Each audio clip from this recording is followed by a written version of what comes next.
کسی بشر میں ہزار خامی، اگر جو دیکھو تو چپ ہی رہنا۔ کسی بشر کا جو راز پاؤ یا عیب دیکھو تو چپ ہی رہنا۔ اگر منادی کو لوگ آئیں، تمہیں کریدیں، تمہیں منائیں، تمہاری ہستی کے گیت گائیں، تمہیں کہیں کہ بشر میں دیکھی برائیوں کو بیان کر دو تو چپ ہی رہنا۔ جواز یہ ہے، دلیل یہ ہے، ضعیف لمحوں کی لغزشوں کو، حرام نعتوں کی قربتوں کو، ہماری ساری خباثتوں کو، ہماری ساری حماقتوں کو وہ جانتا ہے، وہ دیکھتا ہے، مگر وہ چپ ہے۔ اگر وہ چپ ہے تو میری مانو، وہ کہہ رہا ہے کہ چپ ہی رہنا۔ میں مخل ہو سکتا ہوں افتخار افی صاحب؟ ارے شیخ صاحب، آپ مخل ہو چکے ہیں۔ کیسے ہیں آپ؟ حضور میں بالکل ٹھیک۔ تشریف رکھیے۔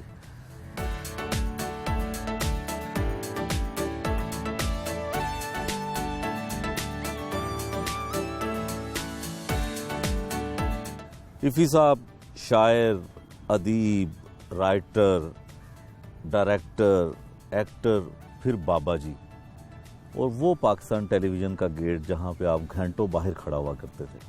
کیسا سفر گزرا؟ اگر یہ سوال مجھ سے 10 سال پہلے کیا جاتا تو میں شاید بہت فضیلتیں کرتا اور کہتا جی بڑا برا تھا، لیکن میں یہ سمجھتا ہوں کہ ارتقاء اسی کا نام ہے۔ میں نے ابھی گیا تھا میں پی ٹی وی شو پہ، تو وہاں دیکھا وہ جو پیپل کا درخت جس کے ساتھ ہم ٹیک لگا کے مہینوں کھڑے رہتے تھے اور اندر نہیں جا پاتے تھے، وہ کاٹ دیا گیا ہے، وہ ہمارا دوست اب نہیں رہا۔ لیکن آسودگی کی طرف جب آپ آ جاتے ہیں، اللہ تعالیٰ آپ کو ایک خاص مقام عطا کر دیتا ہے، تو پھر وہ ساتھ میں صبر بھی دے دیتا ہے۔ وہ تمام تکلیفیں جو کل آپ کو تکلیفیں رکھتی تھیں، آج وہ آپ کو آسودگی فراہم کرتی ہیں، اور آپ لوگوں کو اس لیے بتاتے ہیں تاکہ وہ بھی صبر کے ساتھ اس برے وقت کو گزاریں تاکہ اپنی منزل کو پہنچ سکیں۔ اچھا، جدوجہد آپ کی بہت لمبی ہے، ہر فنکار کے لیے، ہر رائٹر کے لیے اتنا طویل سفر ہوتا ہے؟ جی شیخ صاحب، یہ اس سفر میں اگر میں مثال دوں، اگر یہ 10 سال کا تھا نا سفر، تو یہ 5 سال ہو جائے گا، اس سے کم نہیں ہو سکتا۔ یہ بھی میں بڑی رعایت کے ساتھ بات کر رہا ہوں۔ جس طرح گندم کو اگنے میں وقت لگتا ہے، جس طرح موسم کو بدلنے میں وقت لگتا ہے، جس طرح چوسے کو ہر سال آم اگانے میں وقت لگتا ہے، اسی طرح ترقی کا کوئی شارٹ کٹ نہیں ہے۔ آپ کو یہ پینڈے ایسے نہیں کٹنے پڑیں گے، لائن سے لگنا پڑے گا، اور لائن میں لگنے والوں کے لیے ایک خوبصورت بات یہ ہوتی ہے کہ وقت ختم بھی ہو جائے نا تو اس کا بل جمع کر لیتے ہیں۔ ہاں، یہ بات ہے۔ افتخار افی صاحب، جب آپ پاکستان ٹیلی ویژن میں کام ڈھونڈنے کے لیے، کام کی تلاش میں جاتے تھے، تو آپ نے ایک سوسائٹی بنائی تھی، غالباً ڈراماٹیک سوسائٹی اس کا نام تھا، اور آپ اس وقت بھی یہ سوچتے تھے کہ آپ آج کے دور کے بابا جی بنیں گے؟ نہیں، پہلی تو بات یہ ہے مجاہد بھائی، میں کوئی بابا نہیں ہوں، میں تو بابوں کا نام لیوا ہوں، پیس پٹا کے چوری کر کے دوڑے ہیں۔ ایک آسانی بانٹنے کا ایک سلسلہ ہے۔ جب وہ سوسائٹی تھی، ہم تھیٹر کیا کرتے تھے، اسٹریٹ تھیٹر کرتے تھے، اس وقت کبھی بھی نہیں سوچ سکتے آپ۔ سر میں یہ کسی بھی ڈرامے سے پہلے، اس کے بعد جو وہ ملتی ہے شہرت، جس طرح بھی آپ نے کہا میں مخل ہو سکتا ہوں، تو جب میں کمالی کر رہا تھا، مجھے یہ ضرور اندازہ تھا کہ فریزاد میں مجھے عزت ملنے والی ہے، اتنی بڑی عزت ملنے والی ہے، یہ مجھے نہیں پتا تھا سر۔ لیکن آپ کی مقبولیت جو ہے اس ٹیکنالوجی سے ہوئی۔ کوئی ڈرامہ یا کوئی فلم ایسی نہیں جو آپ کی واک ہے اور جو آپ کے چکڑ چھولے ہیں، انہوں نے مقبول کیا آپ کو لوگوں میں۔ اچھا، یہ آپ نے بڑی بنیادی بات کی ہے۔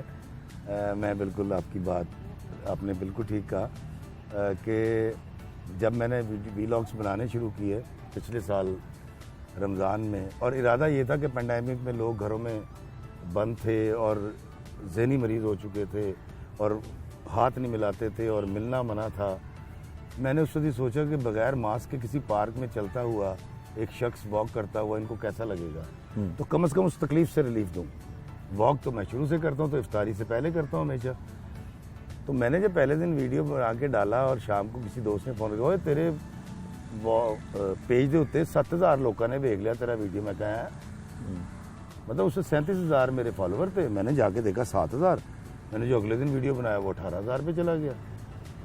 نیت نیک تھی سر، تو واقعی آپ نے بالکل ٹھیک کہا, یہ ٹیکنالوجی جو اس کو یوز کر لے گا صحیح طریقے سے عقل مندی کے ساتھ, وہ اس سے تمام مثبت فائدے اٹھا سکتا ہے. آپ کہتے ہیں آپ بابا جی نہیں ہیں, لیکن بھیس آپ کا بابوں والا ہے, داڑھی بھی ہے, سفید بھی ہے, اس کو کالا بھی نہیں کرتے. حالانکہ جو فنکار ہوتا ہے, اداکار ہوتا ہے, وہ زیادہ مونچھیں بھی رکھنا مناسب نہیں سمجھتا. تو آپ کو کردار کرنے میں یا کردار کی آفر ہونے میں مشکل نہیں ہوتی؟ مجاہد بھائی, پہلی بات تو یہ ہے کہ بحیثیت ایکٹر مجھے تسلیم ہی نہیں کیا جاتا, مجھے بہت کم کام دیا گیا ہے. اور مزے کی بات یہ, اللہ نے جو کام دیا وہ مقبول ہو گیا. میری داڑھی اور میری مونچھ یہ کبھی بھی آڑے نہیں آئی کاسٹنگ کے اندر. مجھے کبھی کسی نے یہ کہہ کے نہیں کہا کہ افسی صاحب اگر آپ کلین شیو کروا لیں تو ہم یہ رول دے دیتے ہیں, پہلی بات. دوسری بات یہ کہ شاید مجھے اس کا سامنا اس لیے بھی نہ کرنا پڑا کہ میں رائٹر ہوں. میں مان چکا ہوں کہ میں رائٹر ہوں. وہ ایکٹر اب دفنا دیا بہت پہلے, جب گھر چلانے کی باری آئی اور پتہ یہ چلا کہ ایکٹنگ میں تو بھائی 6 دن کے بعد ہی 1500 نہیں دیتے اور وہ بھی کام نہیں ملتا, لیکن لکھنے کے اندر بڑے پیسے ہیں. تو وہ تو میں نے دفنا دیا تھا. خود نمائی کا جو شوقین تھا افتخار رفیع, جو 27 سال کی عمر میں پورے بودے واہ کے آیا کرتا تھا, وہ تو کہیں مر چکا ہے. تو میں نے پریفرنس دی تھی اپنے گھر کو. اداکاری کی نسبت جو رائٹر ہوتا ہے, مصنف ہوتا ہے, اس میں زیادہ پیسے کمائے جاتے ہیں. کتنے پیسے زیادہ سے زیادہ آپ نے کمائے ہوں گے کسی تحریر میں, کسی ڈرامہ کے اسکرپٹ میں؟ شیخ صاحب ہاں, اس میں پیسے زیادہ ہیں.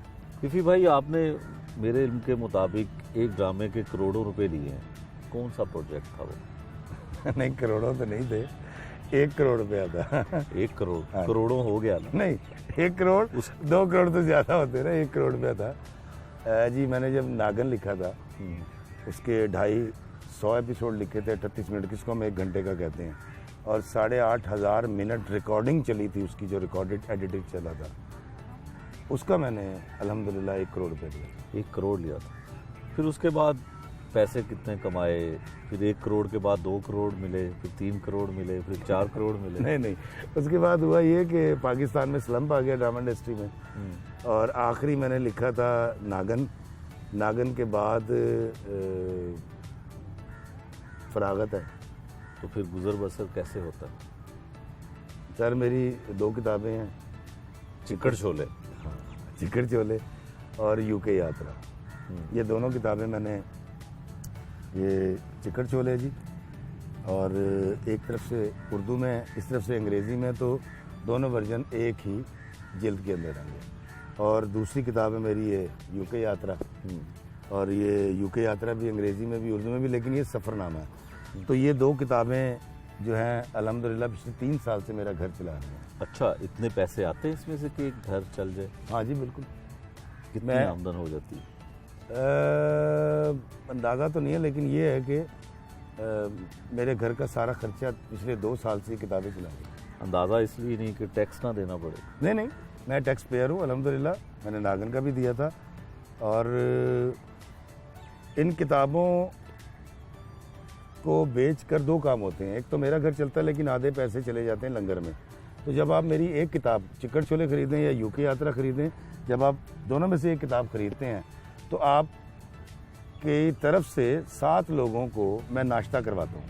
اچھا, ایک کتاب آپ خریدتے ہیں, 7 لوگوں کا ناشتہ ہوتا ہے, اور میرا بھی فائدہ ہو جاتا ہے اس میں. اچھا, تو آپ اسی آمدن سے لوگوں کو کھانا بھی کھلاتے ہیں؟ ہاں, لنگر جو میرا بچوں کو بھی پالتے ہیں. ہاں جی, جو میرا لنگر ہے نا جو چل رہا ہے. نہیں, بیچ میں کوئی ایکٹنگ بھی کبھی کبھی مل جاتی, اس طرح بھی یہ کمالی مل گیا. تو پچھلے 4 سال میں یہی سین ہے. لیکن الحمدللہ باعزت طریقے سے مجھے یہ نہیں کہنا پڑتا کہ شیخ صاحب ایک 1500 روپے دیں, میں آپ سے 1500 کو میں آپ کو کتاب دیتا ہوں. کیونکہ میں بیگر تو نہیں ہوں, مانگتا تو نہیں ہوں. تو آپ کا فائدہ ہوتا ہے, میرا فائدہ یہ ہوتا ہے کہ میرا گھر بھی چلتا ہے اور لنگر بھی ہو جاتا ہے. گھر کتنے بنا لیے؟ آپ شاید حیران ہوں گے, میں آج بھی 4 مرلے کے اپنے ابا کے گھر میں رہتا ہوں. ایک 4 مرلے میں 3 بھائی رہتے ہیں, دوسرے 4 مرلے میں ابا جی کے 2 چھوٹے 2 مکان ان کی ریٹائرمنٹ کے بعد انہوں نے 80s میں لیے تھے. اور میں اوپر والے پورشن میں رہتا ہوں, نیچے ابا جی اور ایک بھائی رہتا ہے. اور آپ شاید مانیں گے نہیں لوگ کہ پچھلے سال جب میں چکر چھولے میں نے وہاں سے ریلیز کی, پبلش کی UK سے, جب میں واپس آیا تب تک میں ایک کمرے میں رہا کرتا تھا. ابھی میں نے پچھلے سال ایک کچن، ایک واش روم اور ایک اضافی کمرہ بنایا ہے. آج افتخار رفیع 2 کمروں میں رہتا ہے. چکر شعلے میں آپ نے ذکر کیا اشفاق احمد صاحب کا، ان کے ساتھ کتنی صحبت رہی، کتنا وقت گزرا؟ بابا جی اشفاق صاحب کے ساتھ میں 9 سال رہا آخری ان کے، اور 23 سال میں نے بانو قدسی آپا کی ملنے ملانے جانے آنے میں گزارے. چکر شعلے دراصل ایک تسلسل ہے صوفیزم کا. اشفاق احمد کا تسلسل ہے، بانو قدسی کا تسلسل ہے، اور وہ جو ہمارے کیا کہتے ہیں جو بھی بزرگان دین جن کو میں نے پڑھا اور سیکھا، انہی کا تسلسل ہے. میں نے چلاکی صرف یہ کی ہے کہ نفس امارہ، نفس لوامہ، نفس ملیحہ کی بات نہیں کی، الجھ جائیں گے لوگ. میں نے سمپل یہ کیا کہ آپ کو چھوٹی چھوٹی کہانیاں سنائیں. جس طرح بابا جی اشفاق صاحب داستان گو تھے، داستان سناتے تھے، میں بھی ایک قصہ گو ہوں. تو میں چھوٹی چھوٹی چیزیں سناتا ہوں جس سے آپ کو یہ پتہ چل جائے گا کہ انسانیت کیسے برقرار رکھنی ہے، کسی کی مدد کیسے کرنی ہے، کسی کو حقیر نہیں سمجھنا. تو نفس ہمارا نفس لوامہ کا تذکرہ کیے بغیر انہی کا تذکرہ ہے، لیکن کہانیوں کی صورت میں. رفیع صاحب، موٹیویشنل جو لوگ ہوتے ہیں، جو موٹیویشن کرتے ہیں، لوگوں کے اندر کچھ چیزیں اجاگر کرنے کی کوشش کرتے ہیں، ان کے بارے میں یہ تاثر ہوتا ہے کہ وہ اپنے آپ کو سیل اچھا کرتے ہیں، فروخت اچھا کرتے ہیں، ان کو مارکیٹنگ آتی ہے اپنی کرنے. کیا یہ ایسا ہی ہے؟ دیکھیں سر، مجھے ایک بات بتائیں، میں ایک دال چاول بیچ رہا ہوں اور میں اچھی آواز نہیں لگا سکتا، اور میں مسکرا کے گاہک کو دیکھ نہیں سکتا، میں اپنی ریڈی کو بڑا اچھا سجا نہیں سکتا، یا میں کسی پرائم لوکیشن پہ جا کے ریڈی نہیں لگا سکتا کہ اللہ دے بندہ تیرے چال چال کنے کھانے نے. تو یہ کوئی بری بات نہیں ہے. حق حلال کے لیے آپ نے دیکھا بینکس مین روڈ کے اوپر یا برانڈز مین روڈ کے اوپر ایک کوٹھی لیتے ہیں 80 لاکھ روپے. ہاں خوبصورت سر. تو یہ کسی بھی شخص کا حق حلال کمانے کا رائٹ ہے کہ وہ اپنے آپ کو بیچنا جانتا ہو، پریزنٹ کرنا جانتا ہو، بات پہنچانی جانتا ہو. میں اپنے بارے میں ضرور کہوں گا، مان لیجئے گا خدا را کہ میں موٹیویشن اسپیکر نہیں ہوں، میں تو ایک سیوک ہوں. میں قسم کھا کے کہتا ہوں میں خدمت گار ہوں. مجھے اللہ نے اس کے عوض شاید یہ مقام مرتبہ دیا ہے.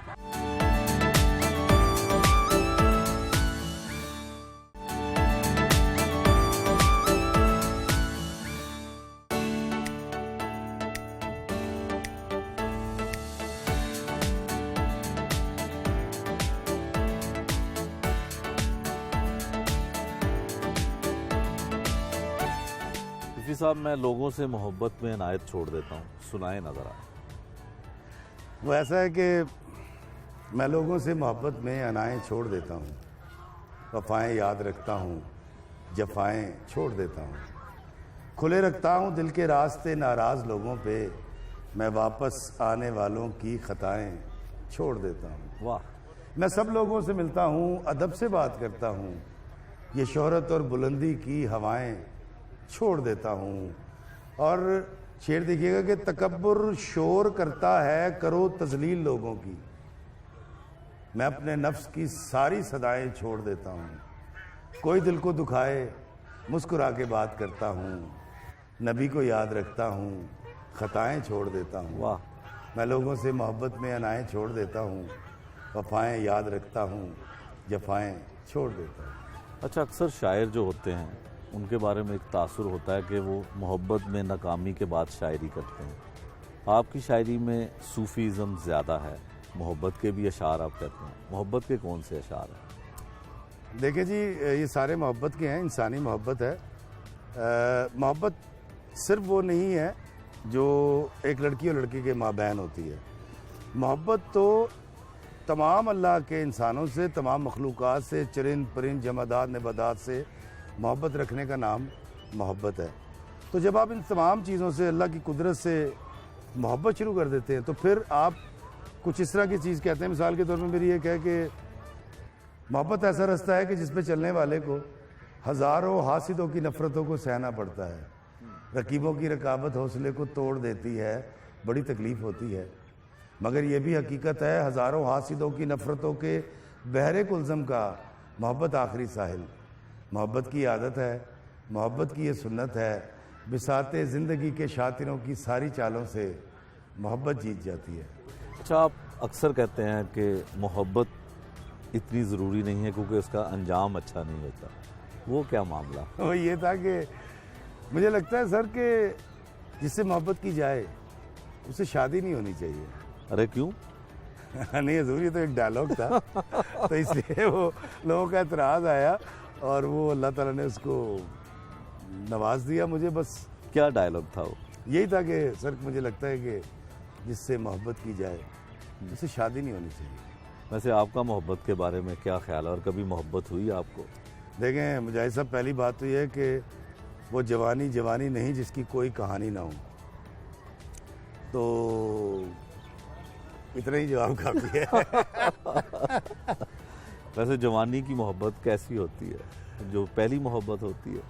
نہیں سر اللہ تعالیٰ نے مرد کو شاید شاید انسان کے پاس یہ طاقت ہے کہ وہ ایک محبت کے چھوٹ جانے بچھڑ جانے یا مر جانے کے بعد اس کے دل میں دوسری محبت پیدا ہو جاتی ہے. ایسا نہیں ہے. اس کی وجہ یہ کہ اگر ایسا ہو تو پھر تو جو محبت کرنے والے ہیں وہ تو پھر ایک محبت کے فلاپ ہونے کے بعد تو پھر تو وہ زندگی ختم ہو جائے. اور جو لوگ محبت کے لیے مر جاتے ہیں ایک دوسرے کی خاطر بے وقوف ہوتے ہیں.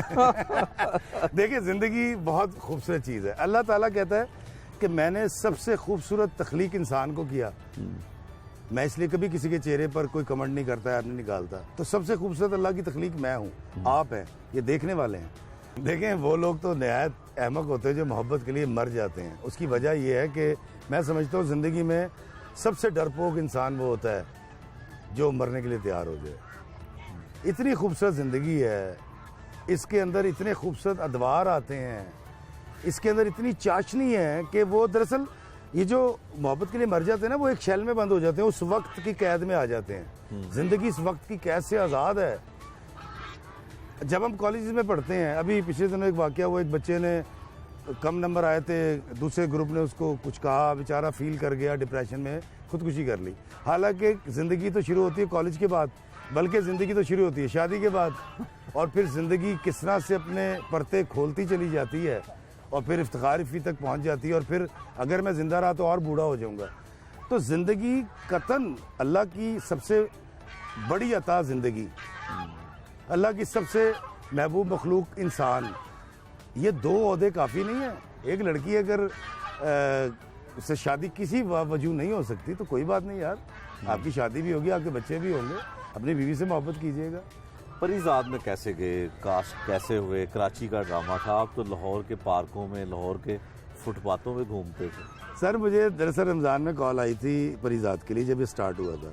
میں اس وقت باوجود نہیں کر سکا, میں کچھ لکھ رہا تھا اس وقت. جب سیکنڈ ٹائم کال آئی تو مجھے لگا یار اخلاقی طور پہ بہت بری بات ہوگی اگر میں انکار کر دوں, تو پھر میں نے ہاں کر دی. جب میں وہاں گیا تو کیونکہ میرے رولز ہوتے ہیں انڈیپینڈنٹ, گلو بادشاہ انڈیپینڈنٹ بدماش, بابا رانجھا ایک ثقیل اور سخت آدمی, مطلب جو بچوں کو بھیک منگواتا ہے, ان کی ٹانگیں توڑ دیتا ہے, چوریاں کرواتا ہے. یہ کریکٹر انڈیپینڈنٹ نہیں تھا, یہ انڈیپینڈنٹ کیا ہے دیکھنے والوں نے. مطلب ایک ایک لائن کو, ایک ایک چیز کو, ایک ایک جیسچر کو جو محبت ملی. میں آپ کو بڑی خوفناک بات بتاتا ہوں, یہ دیکھنے والوں کے لیے یہ ایک ریکارڈ ہے, کیونکہ یہ محبت جب محبت ہوتی ہے نا تو پھر آپ کو پتہ نہیں چلتا کہ کتنا وقت اس کے ساتھ گزر گیا. 3 قصوں میں صرف میرے ٹوٹل 6 سین چلے ہیں. صرف 6 سین نے یہ والی محبت اور یہ اللہ نے عطا کر دی کہ کمالی کمالی ہو گیا. مجھے اکثر لوگ پوچھتے ہیں, ابھی میں اپنی بیوی کے ساتھ شاپنگ پہ گیا تو ایک خاتون آئی تو بڑی معزز تھی اور آگے کہنے لگی بھائی السلام علیکم کیسے ہیں. میں کہا جی میں بالکل ٹھیک ہوں. کہتی ایک بات کہوں اگر برا نہ منائے. میں کہا حکم کریں. کہتی وہ جو آپ 5 سال مفت کی تنخواہیں لیتے رہے ہیں اس میں سے ہمارا حصہ تو دے دیں. تو یہ وہ ہے. تو کمالی آپ کی شخصیت کے خلاف یا بالکل اس کے اپوزٹ کردار ہے, کرنے میں مشکل نہیں ہوئی؟ اچھا مجاہد بھائی میرے ساتھ ہمیشہ سے کلمیہ رہا. مجھے پازیٹیو کریکٹر تو 1-2 ملے ہیں, مجھے ہمیشہ نیگیٹو کریکٹر میں کاسٹ کیا گیا ہے. اور میں اکثر یہ کہتا ہوں کہ شکر ہے گا میں نیگیٹو کریکٹر ڈرامے چ کیتے نے, زندگی چ کیتے ہوندے تے میں کیمپ جیل چ ہوندا.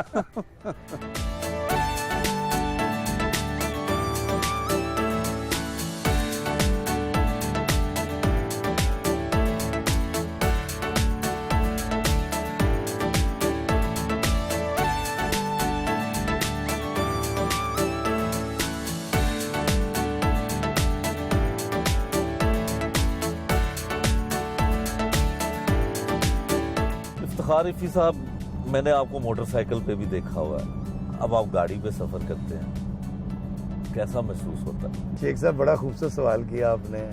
میں ان سڑکوں کے اوپر تقریباً اپنی 40 سال کی عمر تک موٹر سائیکل چلاتا رہا، اور میں گزرتے ہوئے گاڑیوں کو دیکھ کر کبھی حسد نہیں کیا کرتا تھا.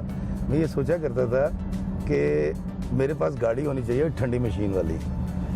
اس کے لیے محنت کرتا رہا، اللہ تعالیٰ نے عطا کی. لیکن میں آپ کو ایک بات بتاؤں، میں اپنے اس دور کو موٹر سائیکل والے بڑا مس کرتا ہوں. میں چاہتا ہوں کہ اپنی بیوی کو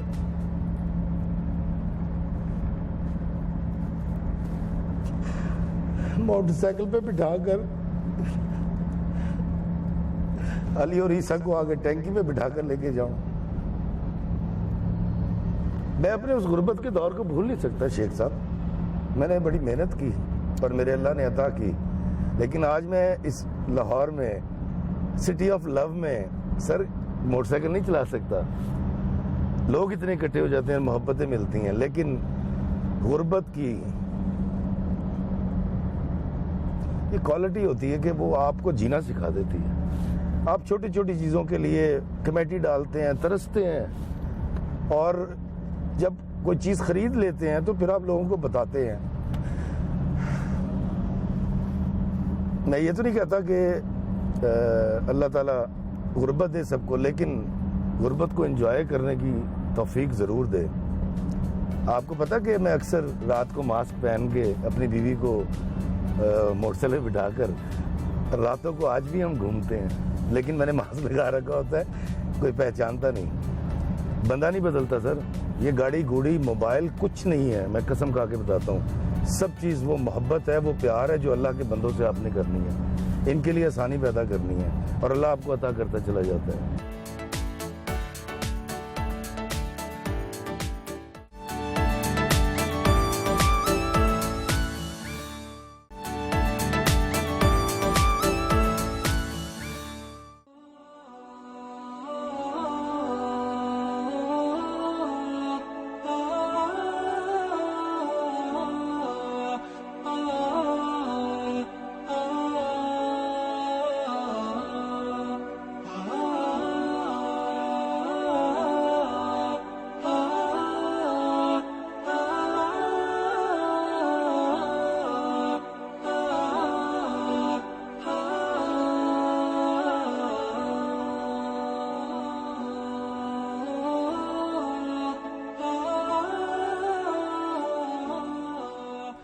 یہ جو گٹکا ہے نا، یہ اشفاق صاحب چاہتے تھے کہ ان کی جو قبر ہے کچی ہو لیکن بڑی اچھی ہو.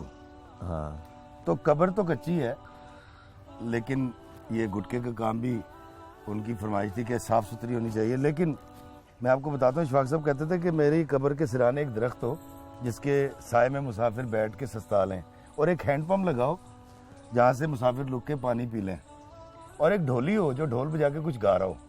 تو افسوس کی بات یہ ہے کہ نہ تو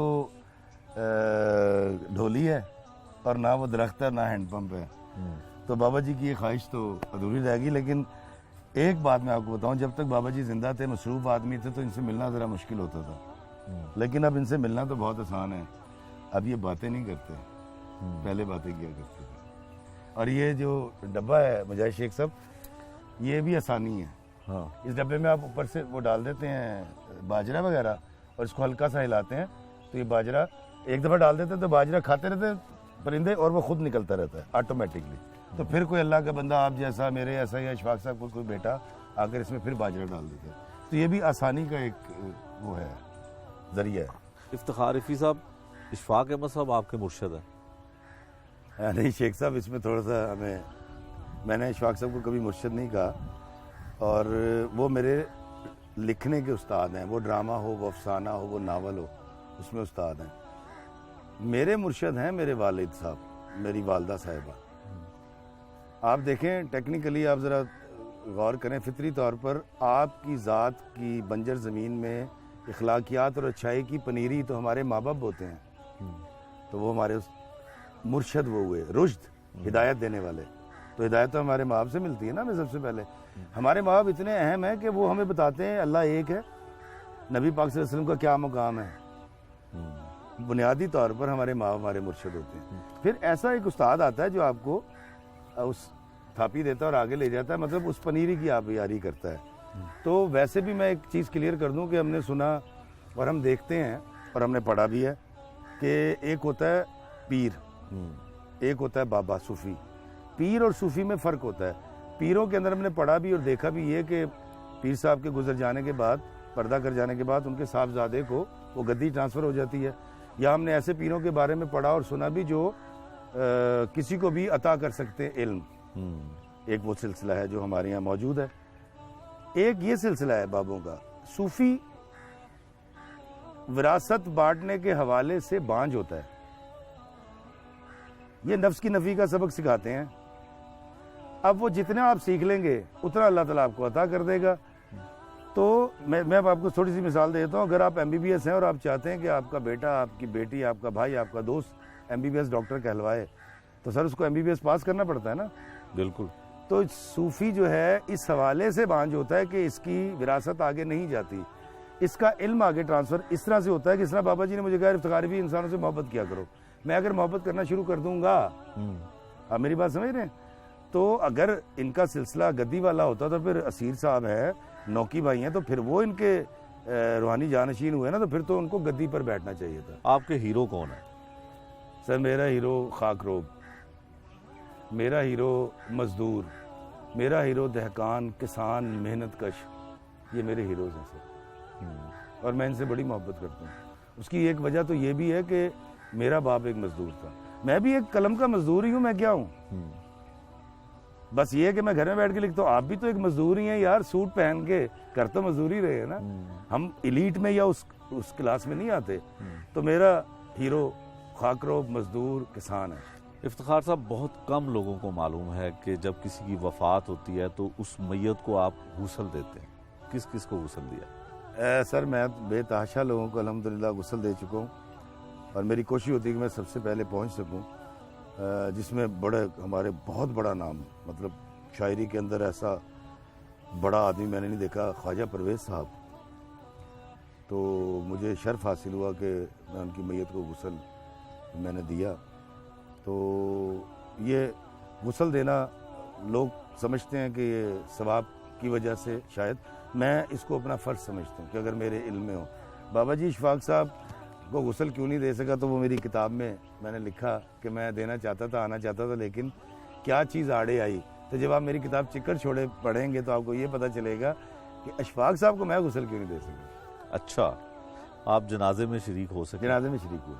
اچھا, لیکن غسل کے وقت نہیں آ سکا. مجاہد شیخ صاحب, میں آپ کو ایک اور بڑی اہمیت کی حامل بات بتاتا ہوں, جو کہ ہماری جو ازدواجی نظام ہے ہمارا, اس کو, انسٹیٹیوشن کو شادی کے اور مضبوط کرے گی. بانو کسی آپا کی یہ قبر ہے. ساری زندگی اشفاق صاحب کی داسی بن کے رہیں, اور آج انہی کے قدموں کے اندر دفن ہے, آج بھی ساتھ نہیں چھوڑا. کیا بات ہے سر, یہ لوگ ہیں. اور یہ قبر کی جگہ حاصل کرنے کے لیے گزارش کی گئی تھی, یہ جو وہ مدفون ہیں ان کے خاندان کی, مطلب یہ جو تھی, تو ان سے لی گئی ہے ریکویسٹ کر کے. تو بانو کسی قدموں میں جگہ مل سکے. آج بھی داسی ہے جی, آج بھی داسی. یہ لوگ ایسے ہی ہیں سر.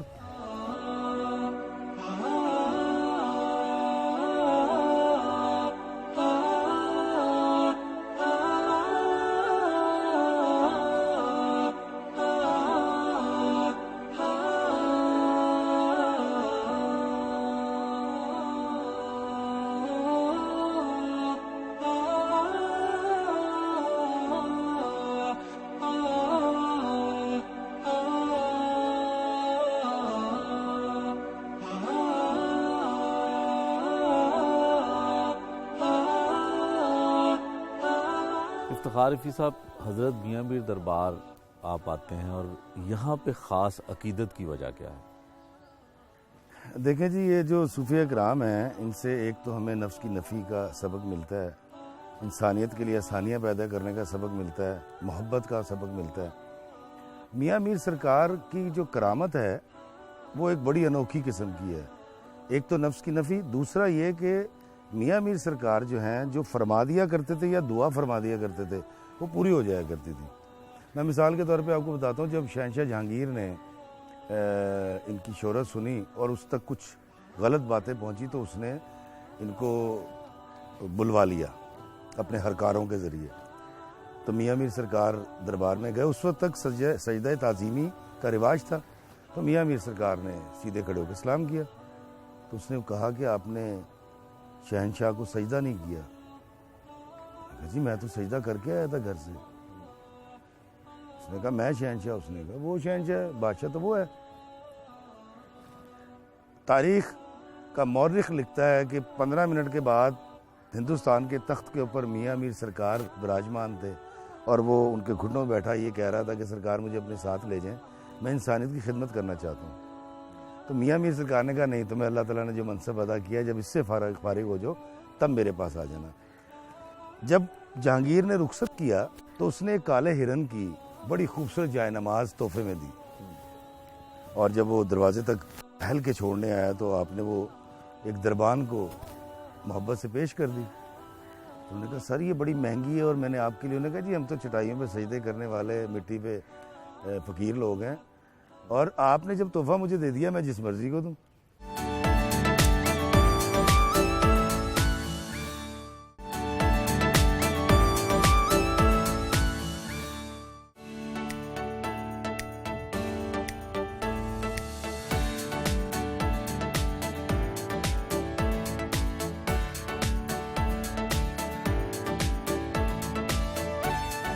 رفیع صاحب یہ لنگر ہر روز ہوتا ہے؟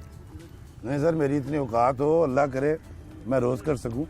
یہ میرا ماہانہ ہوتا ہے, اور جب کبھی جب اجازت ہے تو 2 بار بھی ہوتا ہے. میں دراصل یہ لنگر کرتا ہوں گلشن اقبال پارک کی جو مون مارکیٹ کی جو پارک ہے. اچھا.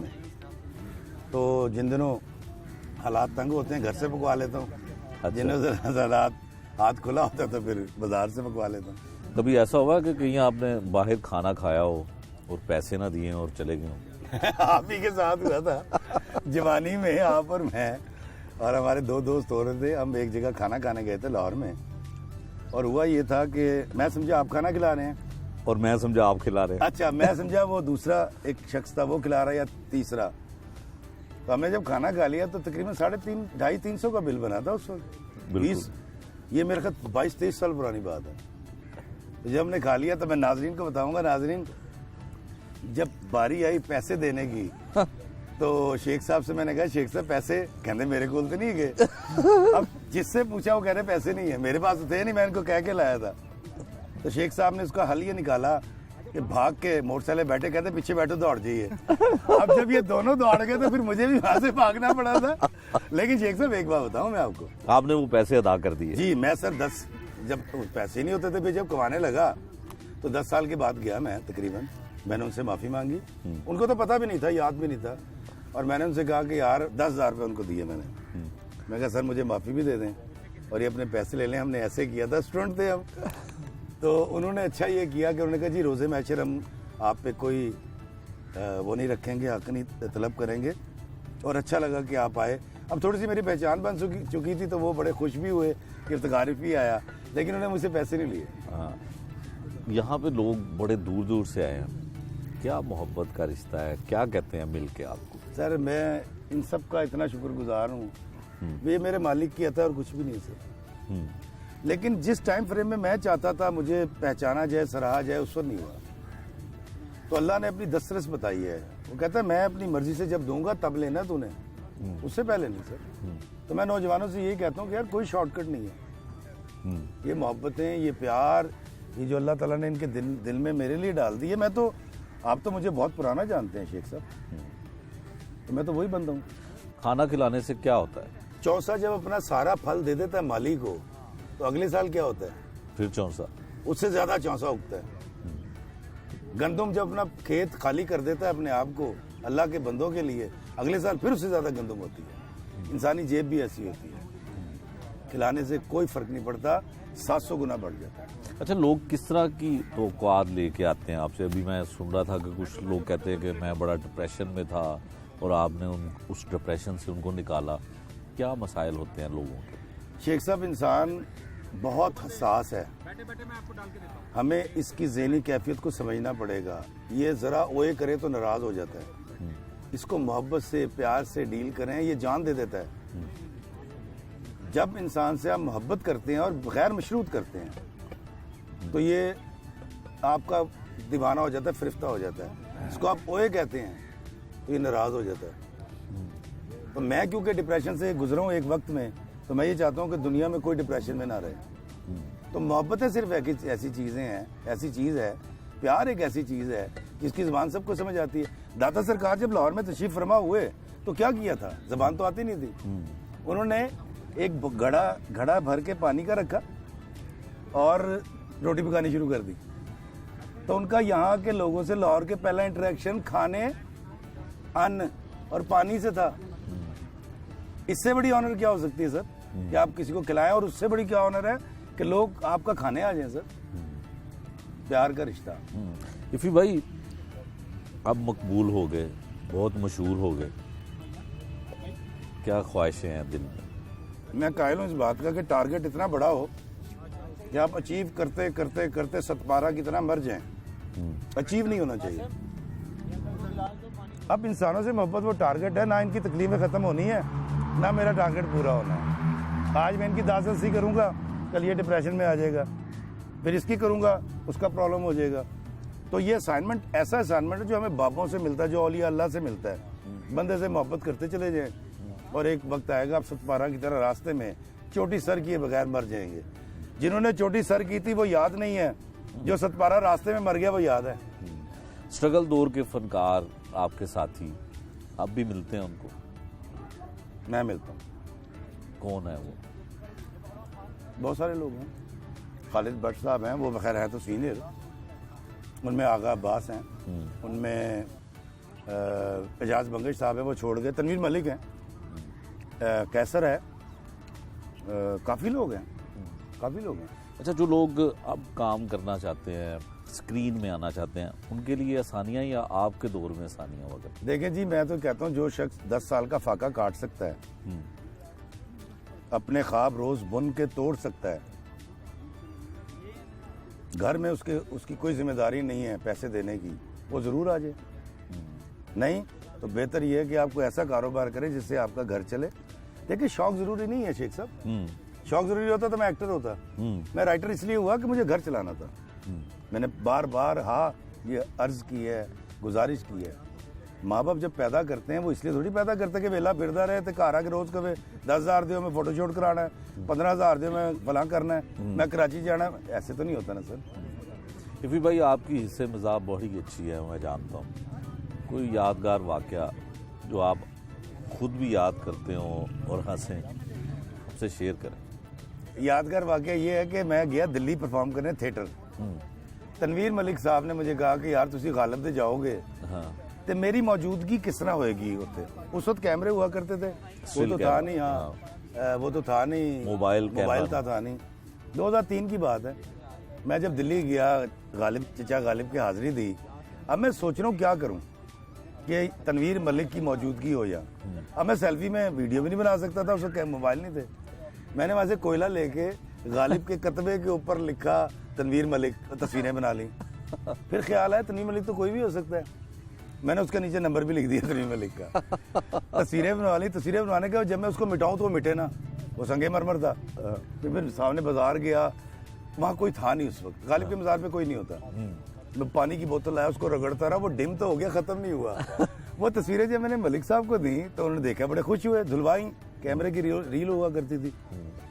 تو ان کی جب ماما نے دیکھا تو انہوں نے کہا کہ میری بیبی دی فون آیا مینوں پنڈوں, وہ کہندی ہے ملک تیرا نام غالب دے نال لکھیا گیا لیکن کتبے تے. تو یہ والی ایک حماقت میں ہمیشہ سوچتا ہوں کہ یار میں نے مطلب چچا غالب کے کتبے میں جا کر آپ کسی کا نام اور نمبر بھی لکھ دیں. تو یہ مجھے لگتا ہے کہ یہ میں نے بڑی حماقت کی تھی اپنی جوانی میں.